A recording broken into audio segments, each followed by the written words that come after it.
I made my first film, Take These Broken Wings, and people actually started watching it on a fairly wide scale. And what started happening to me, not just in the United States, but all around the world, is that people started emailing me. People who themselves had been diagnosed with all these extreme diagnoses, because my first film was on recovery from schizophrenia without medication. And so a lot of people diagnosed with schizophrenia and diagnosed with other things that were considered psychotic diagnoses approached me and said, "Can you help me find a referral? Please, help me find a therapist. Help me find a program that can help me get well from this problem I have without any medication." Or sometimes even with medication, but often it was without medication. They approached me, and it put a lot of pressure on me. That seems like the negative way to put it. The positive way to put it is it put a lot of motivation into me to find these places, to find places where they were doing the work. And so in a way, without even realizing it, it became sort of a second job for me, trying to find referrals for tons and tons and tons of people. And I found this exciting because it led me to reach out to tons of therapists that I'd never met, tons of psychiatric survivors that I'd never met, psychiatric survivor organizations, but also these radical, interesting therapy programs, not just around America, but around Europe too. One of the programs I came across was the Family Care Foundation in Gothenburg, Sweden, and there was just something about it that blew me away.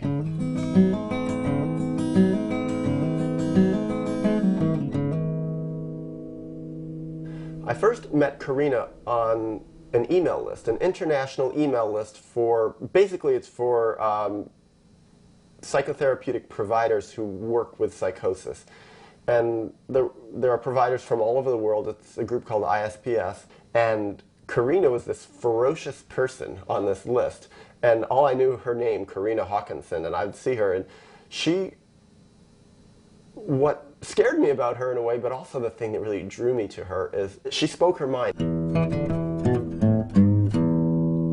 Although I originally planned to make a documentary on 10 different alternative programs for psychosis, after I'd already filmed a few places, I decided to narrow down my film to 1 or 2 programs, and I didn't know which they would be beforehand. And I realized the only way to find out was to visit and film them first, and then decide later.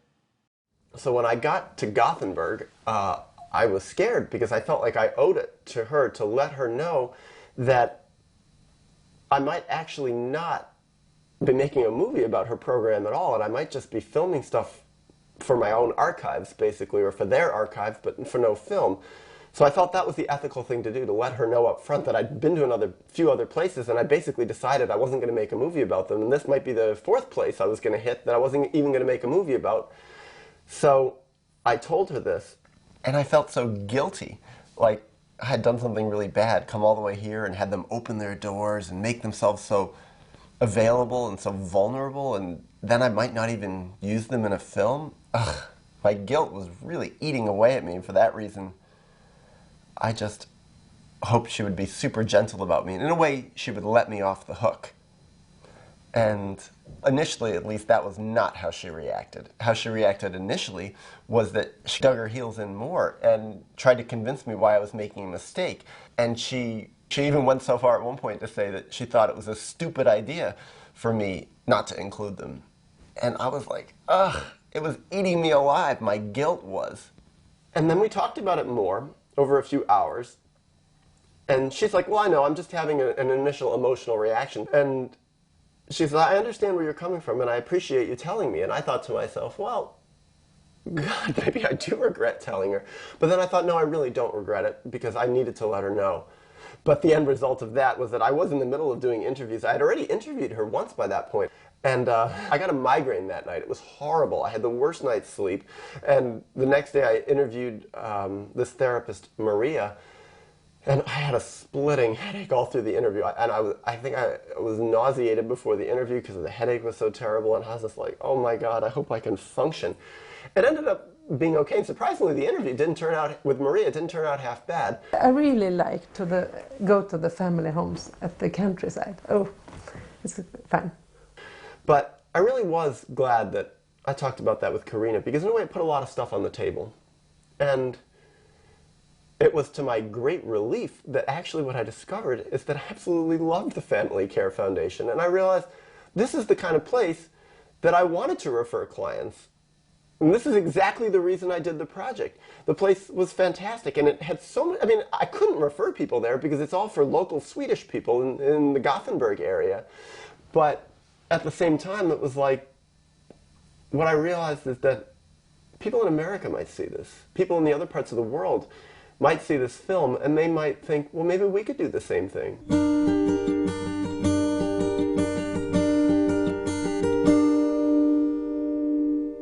One thing was that I was asking all these Swedish people to speak in English. This was a second language. Some of them were not that comfortable in English.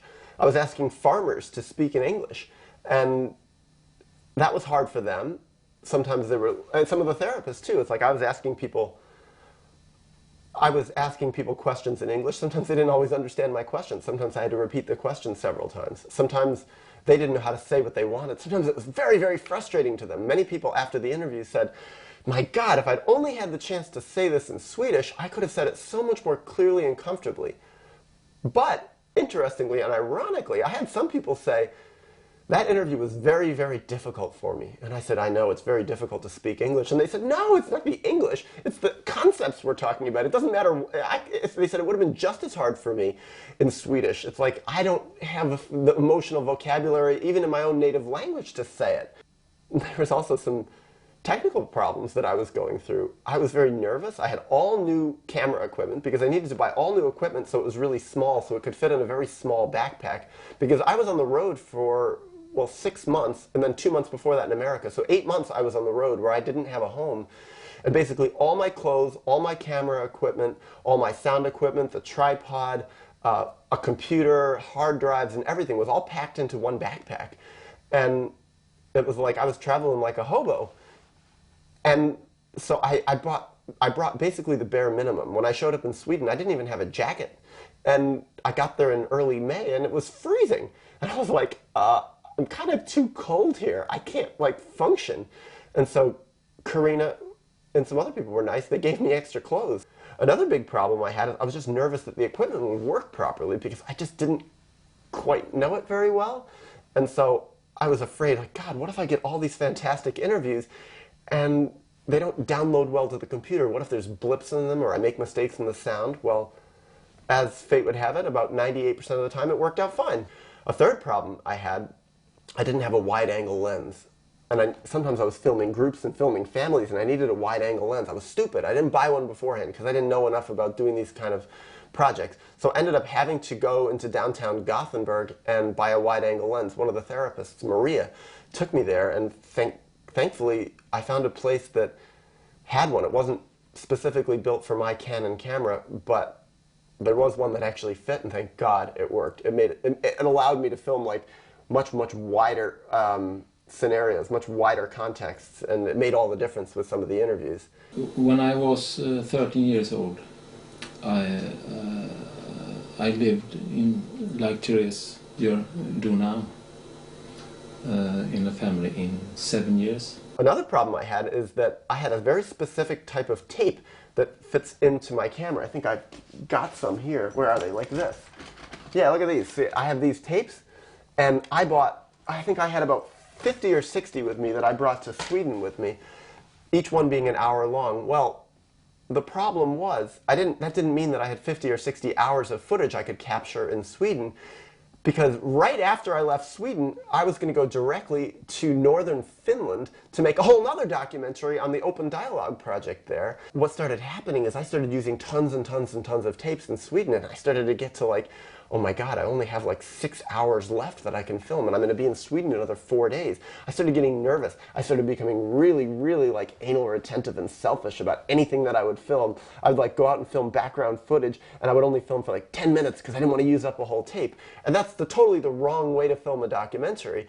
One other thing that was very difficult when I was traveling at certain points was that I was just lonely. I was all alone. You know, I was doing all the filming. I was doing all the interviewing. I was the one who was ultimately did all the editing. And that was, you know, that was hard, but a lot of it was that I didn't have my close friends around me, so sometimes, yeah, I would Skype with people, but a lot of times I was away from the internet. But on the flip side of the loneliness factor was that it gave me a huge incentive to really connect with people. And that was the great side of it. What happened is I made friends all over the world, new friends. And I think if I'd gone, let's say I'd gone with a couple of my friends and we'd all done this project together, it would have been easier in a way, but it would have given me much less incentive to be so open. And part of what it was is I constantly shared my loneliness. I shared how painful my emotions were when I was traveling in these places, and as a result of that, people tended to be more open with me in return. And as it was like, I was kind of lucky in a way because I was spending time around people who were like at the really high end of being like hotshot professional listeners. And in Sweden even, it wasn't just the professional clinicians. It was also like these farm families that I was going back and visiting. These people were like, had decades of experience just being fantastic listeners. And so I trusted them right away. I just felt that these people are safe to talk to.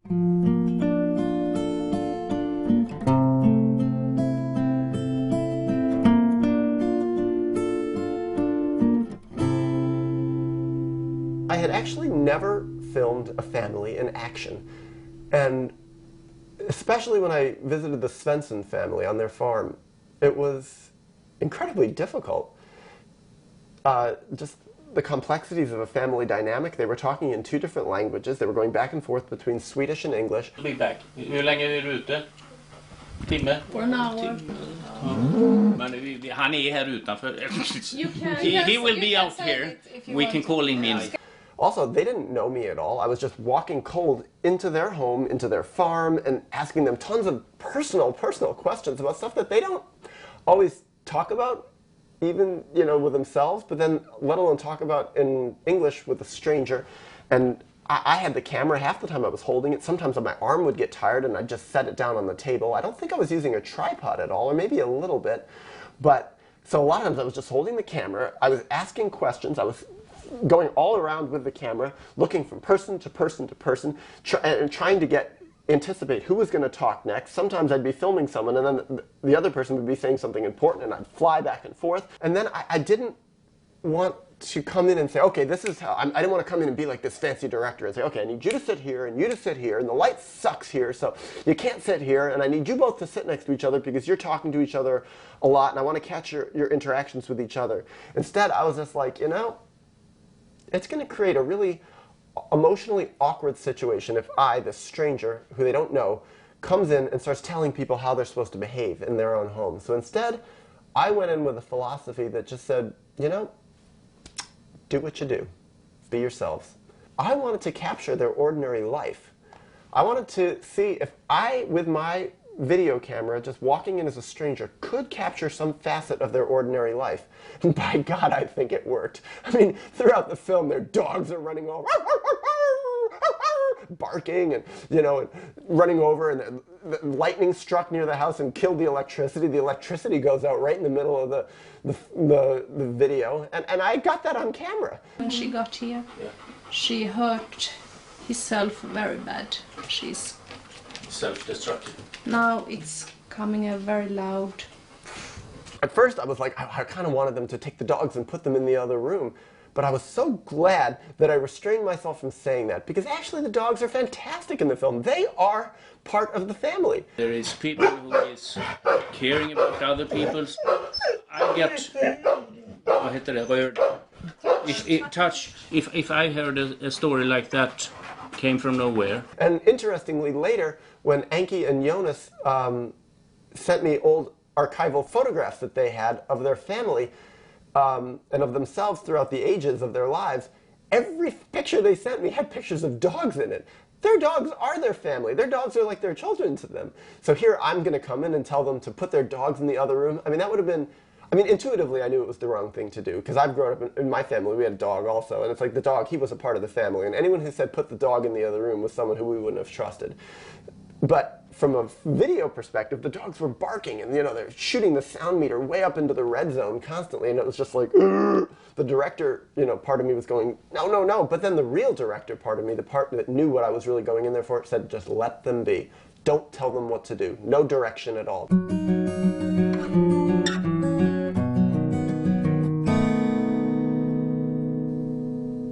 if this film works, I think it'll be totally worth it. Because there was something beautiful that those families captured. So, something that they shared about themselves that was just really important and really gorgeous. And my God, you know, I made a film trying to show people that there are these alternative places that really work and that really could be better than what we have. But if the modern American mental health system could take note, the world mental health system, the psychiatric system of the world could take note, and just watch these people, these farmers who, they don't even know what diagnosis is, and they don't even care. And they don't have any psychiatric training, but they help people get well.